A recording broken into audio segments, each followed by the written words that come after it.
What's going on, guys? Aarava here, and welcome back to the Pitlane podcast, episode number 67 today, to review the Mexican Grand Prix and talk about some rather interesting 2021 F1 engine regulations. Of course, this one, as the last one was, with your usual host, myself, Callum and Tom, but this time, obviously, we're back in the normal surroundings. We're not together in person, so hopefully you guys did enjoy that previous podcast, but we're back for the usual stuff. But so the Mexican Grand Prix, obviously, you know by now, the one where Lewis Hamilton was crowned the four-time world champion now. Obviously, it was a very actually interesting race to watch because of the whole dynamic between Hamilton and Vettel having to come back through.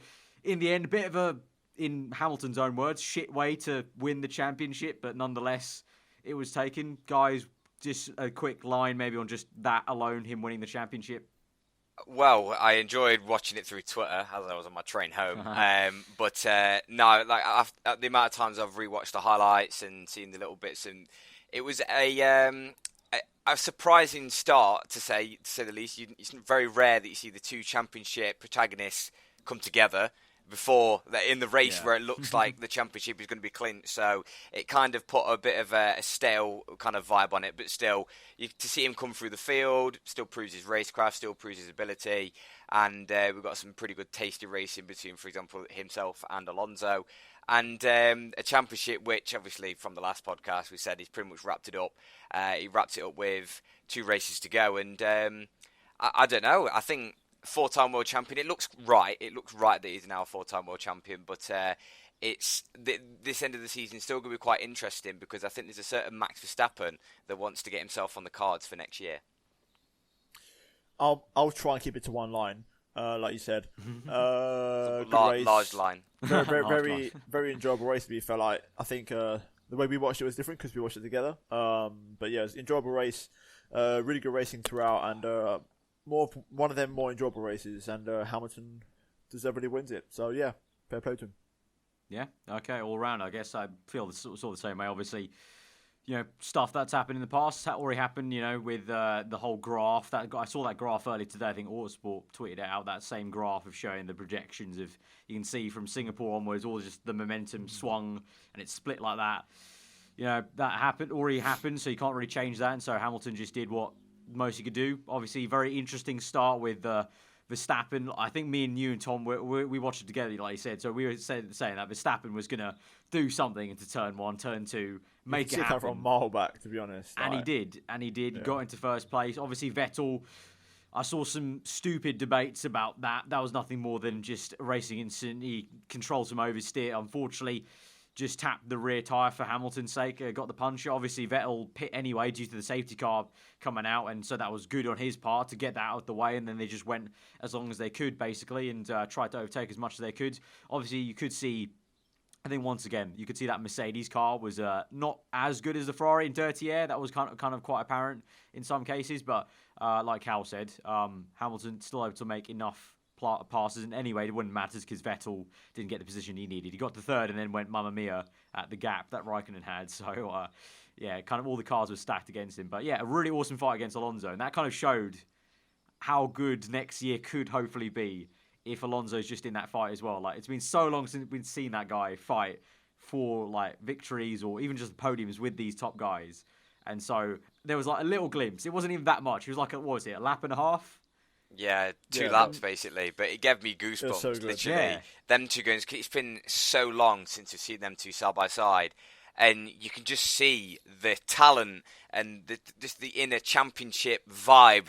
You could just tell that them two were world champions, just giving each other just enough room, a little bit of contact, but just to see them going.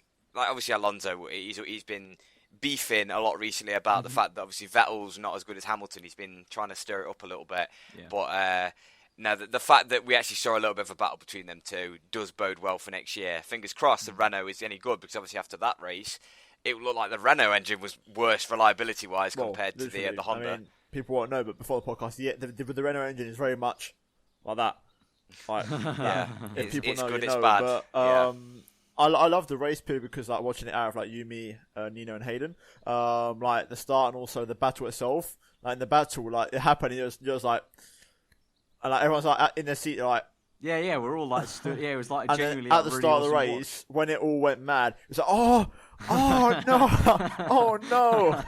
So yeah. I think the race was it felt better than what it was because of that dynamic, but still, like, it was sick. The battling was so good. Like, Alonso, right to the very limit, was trying his hardest. It was so good to see. Like, really, really just an enjoyable race. I think we got a taste of what can happen next season with Verstappen winning, Alonso, Hamilton. Yeah, I mean, that was loads of stuff. That was a very weird dynamic. Verstappen saying after the race, and I don't know how true the quotes are, but like, he was, he found it so easy. He was getting bored out front and was like jokingly looking to maybe cut a corner to give him a 5-second penalty just to make it more interesting. Or, he was setting the fastest lap of the Grand Prix, and then his engineer, just like they used to when Vettel was at Red Bull, say, calm down, just keep the pace as it was, go a little bit slow, you can go to this delta. And then he comes back on the radio like, Max, you just done the exact same lap as last lap. You have literally changed nothing, your pace. Like, yeah, sorry, I can't help it. Like, it was great. Yeah. It was great to see that he was having fun with it. Like, he was like, when Max is angry, like frustrated, I don't like to watch it. He's not the best character when he's like fuming like that. And like, he's got the adrenaline pumping. But when he's like jokey like that, I genuinely love him as a character. He's very, very bubbly about it. And, the way he just took that win, just rolled with it, and it was really enjoyable to watch. So if that's more to come, like Cal said, maybe the last 2 races, the way the Red Bull's been going. Yeah, literally, but like that start proved it, because you always know, like we've had previously this season, that Hamilton and Vettel, more Hamilton, I think, off the top of my head, he I think was hungry when he was like, I'm not going to battle him too hard because Verstappen's quite the racer. But obviously, if let's say either Vettel or Hamilton does have to actually go up against him, and actually he's going to have a good battle with them, Vettel and Verstappen, I can't even get my words out. Verstappen is going to be a force, put it that way. That's all I'm going to say. He's going to be a major force, and obviously coming off the back of Suzuka, where he was pushing Hamilton all the way through the race, obviously picking up the win in Mexico, and that, like, the start itself, I think we all knew that Verstappen was going to be leading at the end of that lap. We just knew because he would have been ballsy. But also a word on the screenshots of the season. Obviously, we had a good screenshot with Hamilton and Vettel going on the Kemmel Straight. But them three wide into the first corner. I looked at a picture and thought, honestly, them 3 could be going for the championship next season. Like, and that's very, very exciting. Like, a little bit of me is like, oh, this could be very, very tasty. Fingers crossed, Red Bull can step up. Fingers crossed, Ferrari can step up. Yeah, they need to step up straight away. The latter one is the one that I'm not too confident about. Yeah, it's Ferrari. If they can keep up. For Red Bull's sake, though, I think that, like we talked about it briefly, Tom, I think mid-race whilst we're watching it, like, I think Red Bull's the one we're all hoping for now, because I think generally you've seen the pattern of Ferrari kind of undulating like in a 2-year kind of cycle. And if Red Bull can actually start early and not start around, what was it, like Spain, Monaco, sort of trying to really update the car, that would be ideal, obviously. And then that could create a very tasty season next year. But all round, I think other things kind of mentioned from Mexico. Stroll had a great race. To be fair, he had a very, very, very solid one. And also, now he's ahead of Massa in the championship. And Magnussen as well. Like, Stroll and Magnussen put in a shift. Like, Magnussen started 19th. Yeah. And Stroll started like 17th, I think. Yeah. So Stroll's now ahead of Massa in the championship, which says a lot, kind of more about Massa, really, because Stroll's not absolutely been literally amazingly consistent over the season. So, interesting time. Like we kind of mentioned last podcast, it is still very much interesting times for Williams. It just kind of gets more and more kind of like, right, okay, we really need to think about our drivers now because we can't do this. I still think Massa's been the better driver, though. Like, look at Baku, for example. Like, Massa could have maybe won that race if nothing had gone wrong. Instead, Stroll gained 15 points on his teammate. So, I think Massa's been the more consistent of the two, to put it that way, because of the experience. So, but in his rookie season, he's outscoring his very experienced teammates. Yeah, so I mean, the points, at the end of the day, the points will probably speak more at the bottom line. Yeah. So, but unfortunately, even as well, like, I think we had a lot of, it was almost surprising because obviously we had the whole Renault situation where everyone was blowing up, like, all Toro Rosso's dropping out and everything.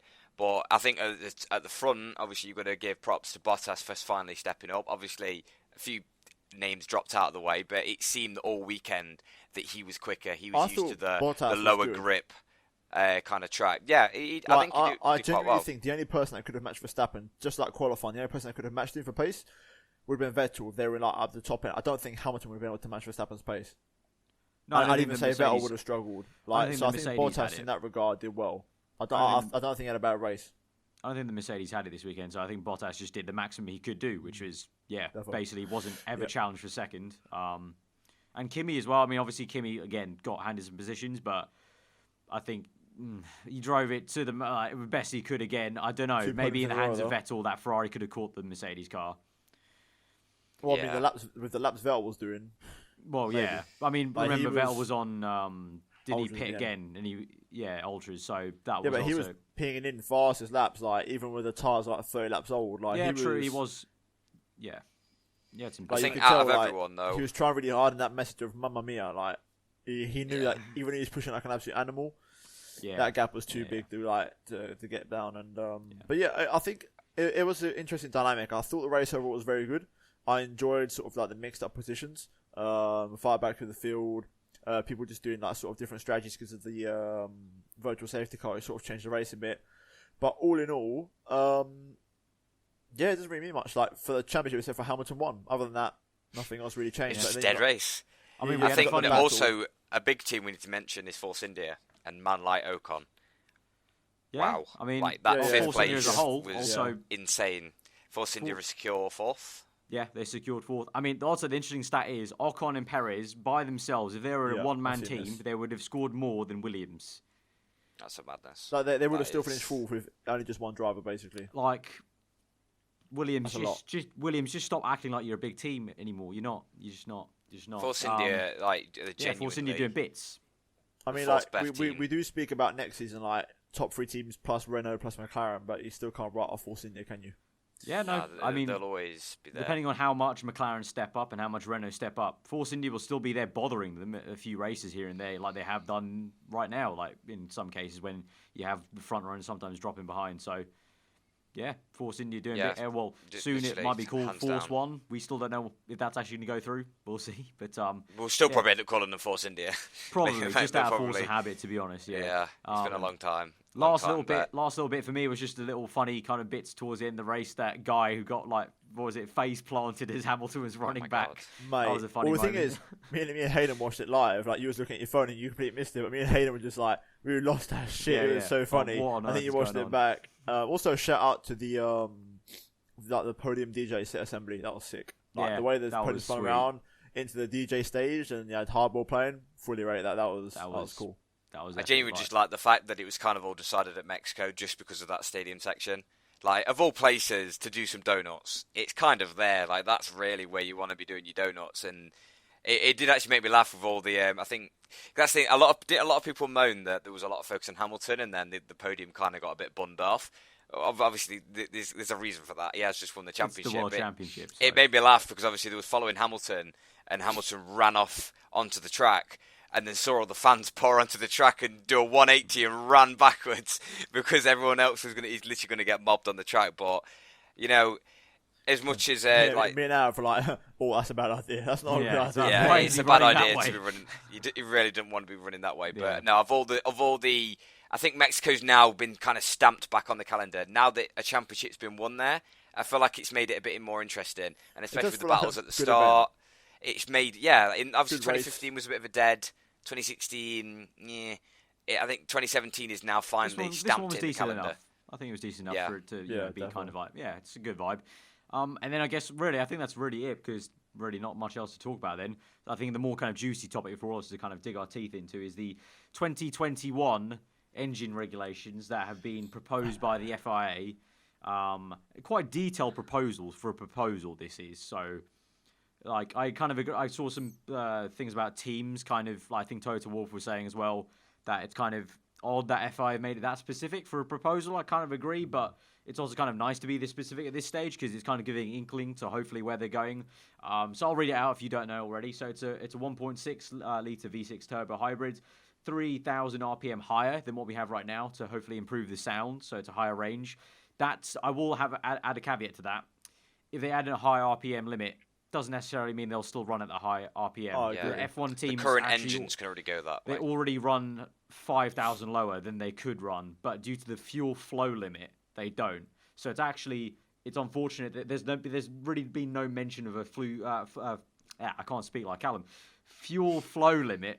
It hasn't been spoken about if they're going to raise that or like change that, because if they don't, then teams will probably just run at a lower RPM anyway, just to actually help that and aid the performance, aid the fuel saving. Prescriptive internal design parameters to restrict development costs and discourage extreme designs in running conditions. So I guess that's like the Honda maybe, or the Mercedes also trying some very clever designs. Removal of the MGU-H, which I think is good, because I prefer K. I prefer KERS, and they're going to go on focusing on manual drive deployment, which I think it's basically a good thing. It's going to make things really interesting tactically. The driver can actually decide just by himself where he wants to deploy it. We've seen so many times before, like, you know, the Wiley or Fox stuff from like Alonso or Hamilton or like, you know, Vettel, where they use their KERS tactically to race people, not just on qualifying laps. So I've got a really good caveat to add to that. The rule of they can save it up for as long as they like. Yeah, you can save not a fan of that. A few laps and then deploy it, apparently. Because you could have one of them races where the leader's like leading the whole race, really like boring, and then someone might catch him towards the end of the race, and that leader just can literally just abuse that KERS. No, but I think there'll be a limit on how much you can save. It's not like you'll be able to save for 20 straight laps and then be able to use it for another 20 laps. There's a limit, like, and it's not just as vague as it seems, because otherwise you could either constantly attack a car or constantly defend for a while. I doubt that. I like the concept of having it recharged every lap, because that's where the uniqueness of KERS comes in a way, because it's how you deploy it over a lap that gives you the advantage. So, but even now, they don't deploy all of it every single lap. Like, it's not like they need to deploy all 100% like we've seen KERS battery.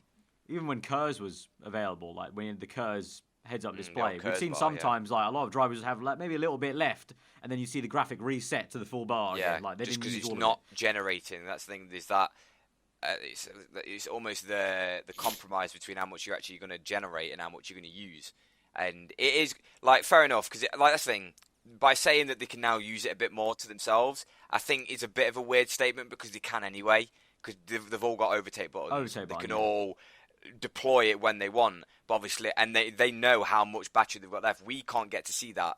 Obviously, we get the massive delta, but we don't get to see it all the time. That's the thing. It's not like what it used to be, where it was a constant KERS bar, always regenerating, and they'd be always focusing on that. Now it's a bit kind of put to the side, because it's like, how much did they get? Like about 20-30 seconds of it throughout the lap. And no, I think that's a weird kind of little point to say that they can use it wherever they want. Obviously, I think maybe as more as in just like a button that they can press and hold and just use it like wherever they want. Especially, I think that will aid out of everything. That will aid just like battling and defending, attacking. It'll benefit in the moment, kind of like I'm side by side here. Let me just boost a little bit. Hopefully, try and get ahead. Yeah, or trying to get a better exit or something. But like, because that's the thing. The old KERS used to be used in acceleration zones, whereas the KERS now, or the MGUK, is known.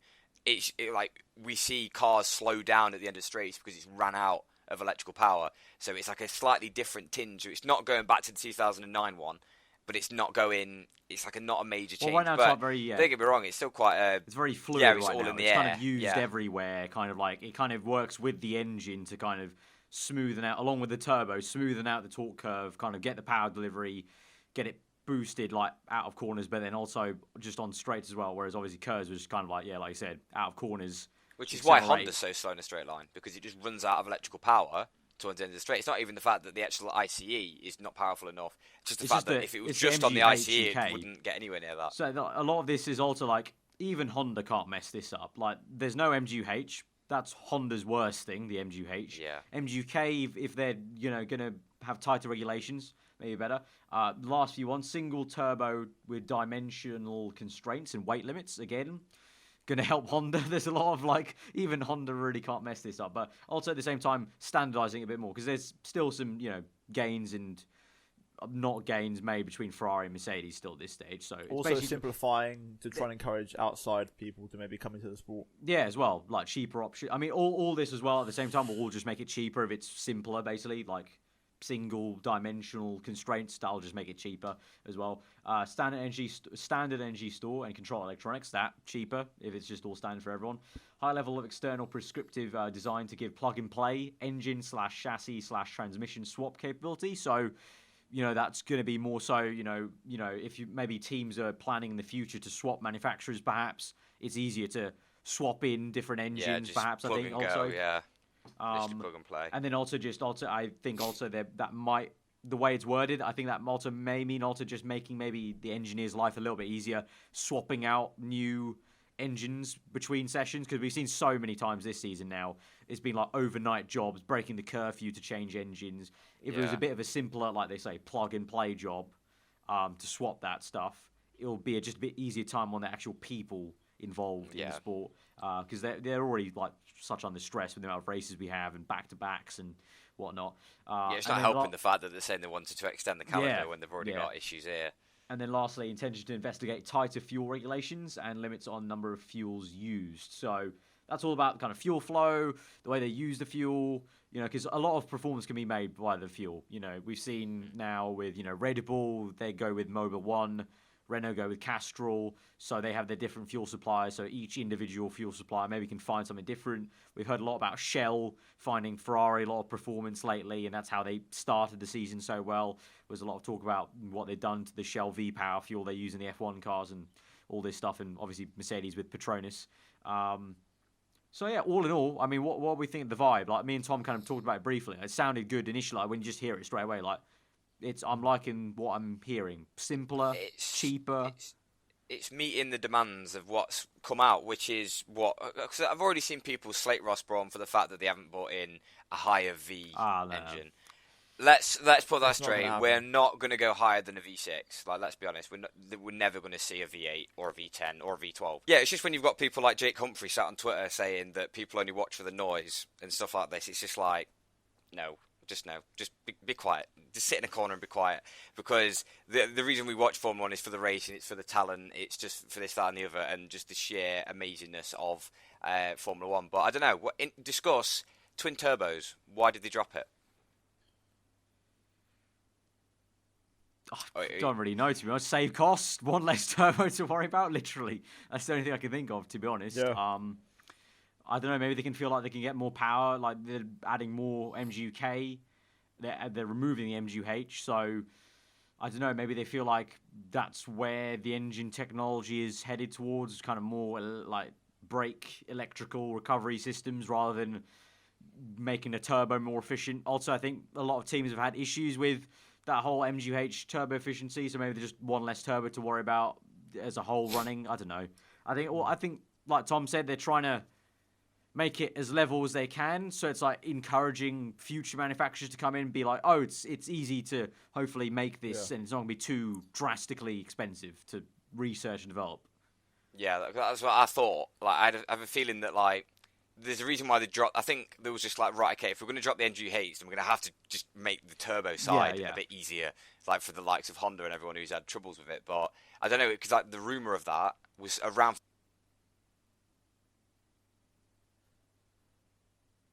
You know when I mute my microphone halfway fucking through a sentence? I was say that, what? Yeah. I think I've got people shouting me downstairs. I'm like, honestly, my audio gone off again? You need to make your points fucking more shorter. I know. Alright, do you want to go again? I don't even know whereabouts I was in the sentence when it went off. Mega editing. Right. I say just cut it there and we just like to watch something else. Yeah. Just cut before I say anything. Tom, you say something because you haven't said anything really about it. So we'll go with you and then we'll kind of wrap it up, really. And yeah, just sort of going back on like what I said, I think, Aarav, like you just said a moment ago, I think it's just good to have this whole new blueprint, both to reduce costs for car manufacturers, hopefully encourage the new, and overall just give a bit more richness and variety to the whole engine side of things. And also, I think it's a good move in a way, because keeping it 1.6 litre V6, I guess that keeps teams like Mercedes, even though today they had an issue with it, it somewhat keeps them happy with the whole reason they came back into F1, obviously with that engine reg in mind. So I think they've done the best they can with the tools they have to sort of satisfy everyone. Obviously, it's still 4 years away, so it's a work in progress. It's a proposal, exactly, but it's a very nicely detailed one to sort of get a good idea already about what's going on. But I think it's good.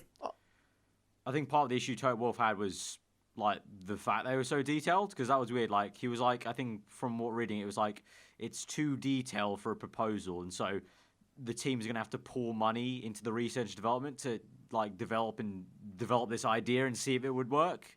Well, you know what? Yeah, you know why he's pissed though, because the it's amount like, of effort yeah. Mercedes put in to develop their MV6 all the way back in 2010. I feel like if you're It's the pissing natural off, cycle of F1 though. if you're pissing off the top guys, I think that's great because it means they're frustrated about it, and then the middle and the bottom teams aren't going to give a crap either way. They're just going to do the best job they can. So, if you think about it, compared to like the current race we've got now, it's almost a downgrade because the MGU8 like as much as it was on paper. I think that's what everyone keeps saying. On paper, it was a good idea, but it's just got too many problems like associated with it that it's just unreliable. And obviously, it's one less component that can go wrong. At the minute, obviously, they're getting the FIA are getting enough slack with and just like hatred with the amount of engine penalties they're giving out. But that's probably the best option they've got at the moment, unless someone can come up with something quite clever.